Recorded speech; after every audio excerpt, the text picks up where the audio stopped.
নমস্কাৰ বন্ধুসকল, welcome to my YouTube channel Assam career job. আজি পুনৰ আপোনালোকৰ বাবে বহুত ভাল খবৰ আহি গ'ল। বিদ্যুৎ বিভাগৰ ফালৰ পৰা নতুনকৈ চাকৰি মুকলি কৰিছে 2025 বৰ্ষৰ কাৰণে।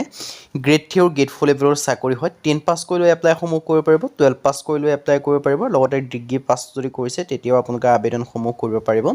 আবেদন আৰম্ভ হৈছে। চ' কেনেদৰে আবেদনসমূহ কৰিব পাৰিব, কোনটো পদৰ ক্ষেত্ৰত কিমানকৈ, এজ ক্ৰাইটেৰিয়া আছে, কোৱালিফিকেশ্যন দিয়া আছে, সকলোখিনি কথা এই ভিডিঅ' যোগে আলোচনা কৰা হ'ব। চ' যদি ভিডিঅ'টো ভাল পায় ভিডিঅ' লাইক কৰিব পাৰে, লগতে চেনেলটো ছাবস্ক্ৰাইব কৰিব পাৰে, এনেকুৱা ধৰণৰ ভিডিঅ'সমূহ প্ৰতিদিনে পাই থাকিব। আৰু মোৰ হোৱাটছআপ চেনেল ভিডিঅ' ডেছক্ৰিপশ্যনত দিয়া আছে, তাত গৈ ফ'ল'টো কৰি দিয়ক, তেতিয়া আপোনালোকে ডেইলি জবৰ আপডেটসমূহ পাই থাকিব পাৰিব। আৰু ভিডিঅ'টো যিমান পাৰে সিমান বন্ধুৰ ওচৰত শ্বেয়াৰ কৰি দিয়ক, যাতে সকলো বন্ধুৱে ডেইলি জবৰ আপডেটসমূহ পাই থাকিব পাৰে। আহক আজি ভিডিঅ'টো আৰম্ভ কৰোঁ। মই আপোনালোক জনাইছোঁ ভেকেঞ্চিখিনি মুকলি কৰিছে বিদ্যুৎ বিভাগৰ ফালৰ পৰা। বিজুলী বিভাগ ভৰ্তি আপোনালোকে দেখিব পাৰিছে 2025 বৰ্ষৰ কাৰণে আহিছে। আৰু এপ্লাই অনলাইন যোগে কৰিব পাৰিব। ভেৰিয়াছ ভেকেঞ্চি, বিভিন্ন ধৰণৰ ভেকেঞ্চি দেখিবলৈ পাব। আৰু ভেকেঞ্চিখিনি আগষ্ট মাহৰ 23 তাৰিখে নটিফিকেশ্যন কৰি ৰিলিজ কৰিছে। চ' কেনেদৰে আবেদনসমূহ কৰিব পাৰিব, লগতে আবেদনসমূহ কৰিবলৈ কোৱালিফিকেশ্যন কিমান লাগিব মই সেইটোও আপোনালোকক জনাই আছোঁ। চ' ভিডিঅ'টো আপোনালোকে শেষলৈকে চাই থাকিব পাৰিব, তেতিয়া আপোনালোকে সকলোখিনি কথা গম পাব পাৰিব। বিজুলী বিভাগৰ ফালৰ পৰা এই ভেকেঞ্চিখিনি মুকলি কৰি দিছে আপোনালোকৰ বাবে। এটা ডাঙৰ ৰিক্ৰুইটমেণ্ট মুকলি কৰিছে বিজুলী বিভাগ ভৰ্তি। ইলেক্ট্ৰিচিটি ডিপাৰ্টমেণ্টৰ ফালৰ পৰা ভেকেঞ্চিখিনি মুকলি কৰিছে। আৰু ভেকেঞ্চিখিনি কি আছে জনাই দিছোঁ। অফিচ এছিষ্টেণ্টৰ ভেকেঞ্চি দেখিবলৈ পাব, এছিষ্টেণ্ট ইঞ্জিনিয়াৰৰ ভেকেঞ্চি দেখিবলৈ পাব, চিফ কেমিষ্টৰ ভেকেঞ্চি দেখিবলৈ পাব, মেডিকেল অফিচাৰৰ ভেকেঞ্চি দেখিবলৈ পাব। মানে গ্ৰেড 3 গ্ৰেড 4 লেভেলৰ সকলো ধৰণৰ ভেকেঞ্চি আপোনালোকে দেখিবলৈ পাব। চ' যদি আপোনালোকে ইণ্টাৰেষ্টেড হয়, ইলিজিবল হয়, আপোনালোকে আবেদনসমূহ কৰি ল'ব পাৰিব। প্লেন এছিষ্টেণ্টৰ পৰা আদি কৰি সকলো ধৰণৰ ভেকেঞ্চি আপোনালোকে দেখিবলৈ পাব। জুনিয়ৰ ষ্টেন'গ্ৰাফাৰ ভেকেঞ্চি আছে, ফায়াৰমেনৰ ভেকেঞ্চি আছে, চিকিউৰিটি গাৰ্ডৰ ভেকেঞ্চি আছে, ৱাৰ্ড আয়াৰ ভেকেঞ্চি আছে, ৱাৰ্ড বয় ভেকেঞ্চি আছে। মানে যদি আপোনালোকে 10 পাছ কৰিছে তেতিয়াও এপ্লাইসমূহ কৰিব পাৰিব। যদি আপোনালোকে 12 পাছ কৰিছে তেতিয়াও আপোনালোকে এপ্লাই কৰিব পাৰিব। যদি আপোনালোকে নাইবা গ্ৰেজুৱেশ্যন পাছ কৰিছে তেতিয়াও আপোনালোকে এপ্লাইসমূহ কৰি ল'ব পাৰিব। চ' ভেকেঞ্চিখিনিৰ কথা মই আপোনালোকক জনাই লৈ আপোনালোকৰ এটা ডাঙৰ সুযোগ আহিছে। চ' এই সুযোগটো আপোনালোকে গ্ৰহণ কৰিব পাৰে যদি আপোনালোকে আবেদনসমূহ কৰিম বুলি ভাবিছে।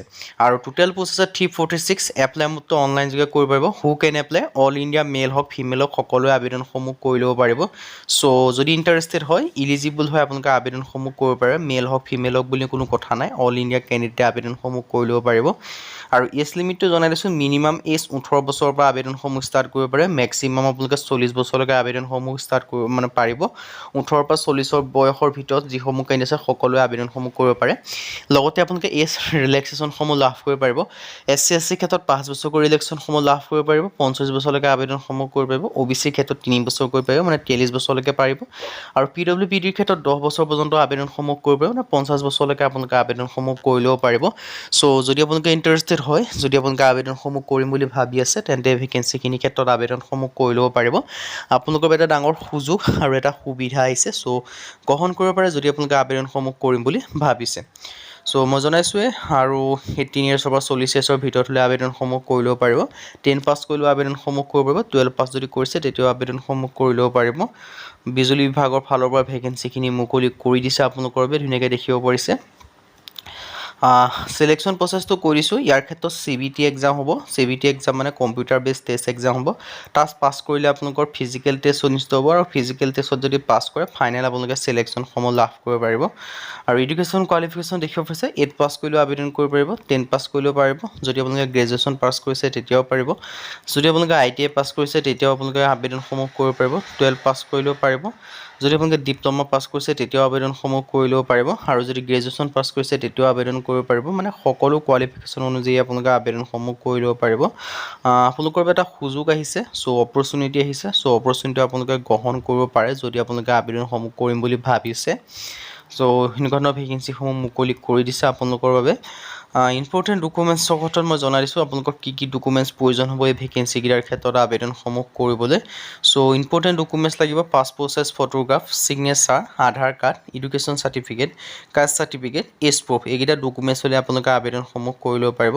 হাউ টু এপ্লাই, ইয়াৰ ক্ষেত্ৰত আবেদন কৰিবলৈ মই এপ্লাই লিংকটো ভিডিঅ' ডেছক্ৰিপশ্যনত দিয়া থাকিব। সেই লিংকৰ থ্ৰুদি গৈ আপোনালোকে আবেদনসমূহ যি কৰিম বুলি ভাবিছে আপোনালোকে কৰি ল'ব পাৰিব।